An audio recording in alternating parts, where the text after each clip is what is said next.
My name is Cameron. I'm 29 years old, and on September 8, 2022, I perished in an explosion at SpaceX in Texas. I had been employed at SpaceX for 6 years as a propulsion systems engineer. I began right after college, filled with grand dreams of helping humanity reach Mars. My wife Elaine and I had just purchased our first home in Brownsville. We were trying for our first child. I believed we were constructing the future, Every day, I entered that facility feeling like I was part of something greater than myself, something that would transform everything for our species. But I was unaware of what was truly occurring behind the scenes. That morning began like any other. Coffee at 5 a.m. A kiss for Alana while she was still asleep. A 30-minute drive to Starbase. We were conducting final tests on the Raptor engines for the next Mars mission prototype. Everything appeared normal. Routine checks, data reviews, the usual team briefing. I was down in the engine bay when it happened. We were performing a pressure test on the fuel lines when something went catastrophically wrong. The explosion was so immense, so sudden, that I didn't even have time to feel fear. One moment I was looking at my tablet, checking the pressure readings. The next, everything went white. But here's the thing, I didn't lose consciousness immediately. I felt this intense heat, then a crushing weight on my chest. I couldn't breathe, couldn't move. I remember thinking about Elena, about how I'd promised her I'd be careful, about how we'd discussed baby names just the night before. Then everything went dark. What happened next altered everything I thought I knew about life, death, and our purpose on Earth. Suddenly, all the pain vanished, complete silence. No more crushing weight, no more burning in my lungs. I felt this strange lightness as if I were floating. And that's when I realized I was floating. I was looking down on my own body, trapped under twisted metal and concrete, blood everywhere. People were running toward me, shouting my name, but their voices sounded so distant. I tried to call out to them to tell them I was okay, but no sound came. That's when I understood. I wasn't in my body anymore. There was this tunnel of light, but it wasn't like the cliché you see in movies. It was alive somehow, warm and welcoming, yet powerful beyond anything I'd ever experienced. I felt myself being drawn toward it, and I didn't resist. For the first time in my life, I felt completely at peace. Then, I saw him. Jesus was standing in the light, but he wasn't how I'd imagined from all those paintings and movies. He was radiant, glowing with this incredible love that I could actually feel washing over me. His eyes were the deepest brown I'd ever seen, filled with such compassion that I immediately started crying. Not sad tears, but tears of overwhelming joy and relief. "Cameron," he said, and his voice was like warm honey mixed with thunder. Every cell in my being recognized that voice, even though I had never heard it before. "I've been waiting to show you something." I tried to speak, but the words caught in my throat. Finally, I managed to whisper, "Lord, I don't understand what's happening." He smiled, and that smile contained more love than I'd felt in my entire life combined. "You've been working so hard to get humanity to Mars," he said gently. "But you don't know why they really want to go there." "What do you mean?" I asked. That's when he showed me things that shattered everything I thought I knew. Jesus waved his hand, and suddenly we were standing in what looked like a massive conference room. But this wasn't any conference room I'd ever seen. The walls were made of some kind of dark, glossy material that seemed to absorb light. Around a huge obsidian table sat figures in expensive suits. Some I recognized as world leaders, tech billionaires, people I'd seen on the news. But there were others there too, that weren't quite human. "This is what they call the Council," Jesus said softly. "They've been planning this for decades." I watched in horror as these figures discussed Mars colonization. But not the way we talked about it at SpaceX. They weren't talking about backup plans for humanity or scientific advancement. They were discussing escape routes. "The awakening is accelerating faster than we anticipated," said a man I recognized as one of the world's richest individuals. "More people are turning to prayer, seeking truth. We need to be off-planet before the final harvest." One of the non-human beings leaned forward, its eyes completely black. "Mars will serve as our sanctuary when the king returns. We can continue our work from there, rebuild our influence once the dust settles." I felt sick. "Jesus, What are they talking about? What awakening? What harvest? He placed his hand on my shoulder, and immediately I felt calm again. Marcus, there's a spiritual war happening that most people can't see. These beings, these fallen ones, they know their time is short. They've been using human ambition and technology to build their escape plan. Then he showed me another scene. I saw the SpaceX facility. But from a spiritual perspective, there were dark entities hovering around the buildings, influencing decisions, whispering ideas into the minds of the engineers and executives. I saw how they'd been guiding the Mars project from the very beginning, not to help humanity, but to create a refuge for themselves. The technology you've been developing, Jesus continued, it's not just about getting to Mars. They're building something else there, something that will allow them to continue deceiving and controlling souls. Even after I returned to establish my kingdom on Earth, I saw massive underground facilities being constructed on Mars by robotic systems that had been sent there years before any public announcements. These weren't research stations or habitats for human colonists. They were something far more sinister, preparation for spiritual warfare on a cosmic scale. But Lord, I said, my voice shaking, I thought we were doing good work. I thought we were securing humanity's future. Your heart was pure, Marcus, he said with infinite compassion. Most of the people working on these projects have pure intentions. They've been deceived, just like you were. The enemy is cunning. He uses mankind's noblest impulses, the desire to explore, to grow, to survive, and twist them for his own purposes. Then he showed me something that broke my heart completely. I saw Elena sitting in our kitchen, praying for me every morning before I left for work. I saw her whispering prayers for protection over me. I saw how her simple, faithful prayers had been like a shield around me, preventing me from being drawn deeper into the deception. She saved you, he said. Her prayers kept your heart soft, kept you seeking truth instead of just advancement.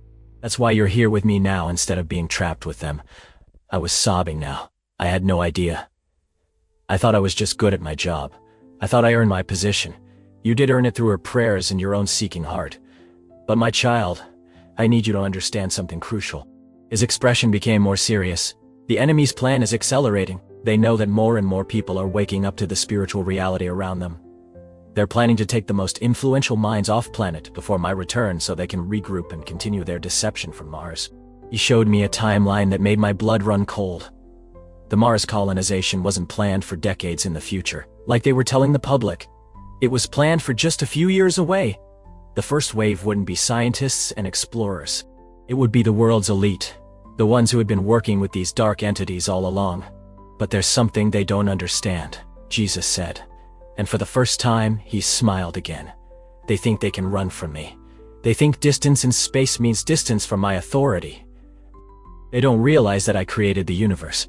There is nowhere they can go that I am not. Then he showed me the most incredible thing. I saw Mars as it really was. Not the barren, dead planet that science tells us about, but a world that had once been alive. I saw what had happened there before, how another civilization had fallen to the same deceptions, how they had tried to flee to other worlds when judgment came. The red dust that covers Mars isn't just iron oxide. It's the remains of a world that chose rebellion over repentance. This has happened before, Marcus, Jesus said sadly. Across the cosmos, worlds have risen and fallen based on the same choice. Will they serve me, or will they serve themselves? Mars was once green and blue, full of life, but they chose the same path that Earth is choosing now. I was overwhelmed. So the Mars mission, it's all a lie. Not entirely, he replied. There will be genuine scientific discovery. There will be brave souls who go with pure hearts seeking to expand human knowledge and capability. But the real purpose, the hidden agenda, is escape from accountability. They think they can build a new world order on Mars away from my influence. What can I do? I asked desperately. How can I stop this? Jesus took my hands in his, and I felt power surge through me like electricity mixed with pure love. You're going back, Marcus, but not to stop the mission. But not to stop the mission. That's not your calling. You're going back to warn people about what's really happening. To help them understand that their safety isn't in escaping to other planets. Their safety is in turning back to me. But who's going to believe me? I protested. I'm just an engineer. People will think I'm crazy. The same people who once thought Noah was crazy, he said it with a gentle smile. The same people who thought the prophets were crazy. Marcus, I don't need everyone to believe you. I just need the ones I'm calling to hear the truth through your voice. Then he showed me one more thing that I'll never forget.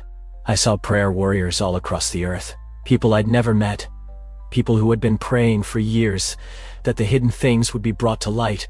I saw Elena's prayer group meeting every Tuesday night in our living room, interceding for the workers in high places who are being deceived. I saw children in Africa praying for the space people to know Jesus. I saw elderly women in rural churches asking God to protect the young men working with dangerous technology. They've been praying for you specifically, Marcus, Jesus said, not by name, but for your protection and awakening. Their prayers are what brought you here to me today. I felt so small, so humble, so grateful. All this time I thought I was making my own way in the world when, really, I was being held up by the prayers of strangers. There's something else, Jesus continued.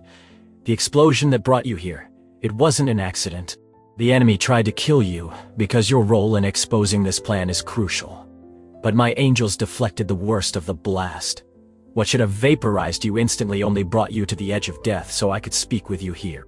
He gestured around us, and I realized we were standing in a place that was somehow both vast and intimate, filled with light, but also cozy, like a beloved home. This is just the threshold, he explained. Beyond here is my Father's house, with rooms I've prepared for those who love me. Marcus, I want nothing more than to welcome you home right now. You've suffered enough. You could stay here in perfect peace, perfect love, perfect rest. For a moment, the temptation was overwhelming. The thought of never having to worry again, never having to struggle with doubt or fear or pain, never having to watch Alina cry when I came home stressed from work. It sounded like paradise because it was paradise. But then I thought about Elena alone in our house, probably getting a phone call right now that would shatter her world. I thought about all the people at SpaceX who genuinely believed they were working for humanity's future. I thought about the children who would grow up in a world where the most influential people had abandoned Earth for their own survival. I have to go back, don't I? I said, tears streaming down my face. Jesus nodded solemnly. Your mission isn't finished, my son. But I promise you this, every day you spend carrying this burden, I will be right there with you. Every time someone calls you crazy, I will whisper my truth in your heart. Every time you doubt what you've seen here, I will remind you of this moment. He placed his hand on my forehead, and suddenly I understood things I'd never understood before. I saw how the technology we were developing could be redeemed, used for good instead of escape. I saw how the genuine desire to explore space could be separated from the hidden agenda to flee from God. I saw how the truth could set people free even in the midst of deception. Remember, Jesus said as the light around us began to fade, they can run to Mars, they can run to the furthest galaxy, but they cannot run from me. When I return to establish my kingdom, it will be a cosmic kingdom. Every knee will bow on Earth and on Mars, and in every corner of the universe. The last thing I remember him saying was, tell them that their hope is not in becoming a multi-planetary species. Their hope is in becoming a redeemed species. Then everything went dark again. I woke up to the sound of machines beeping and Elena sobbing. My chest felt like it had been crushed by a truck, which I guess it basically had. There were doctors and nurses everywhere, all talking at once, saying things like, impossible, and no brain damage after 17 minutes. And we need to run more tests. Elena was holding my hand so tight I thought she might break my fingers. Her face was red and swollen from crying. Her hair was a mess, and she was the most beautiful thing I'd ever seen. Marcus, she whispered. They said you were gone. They said. I squeezed her hand as hard as I could manage. I'm here, baby. I'm here. But I wasn't the same person who had kissed her goodbye that morning. How could I be? I'd seen behind the curtain of reality. I'd met Jesus face to face.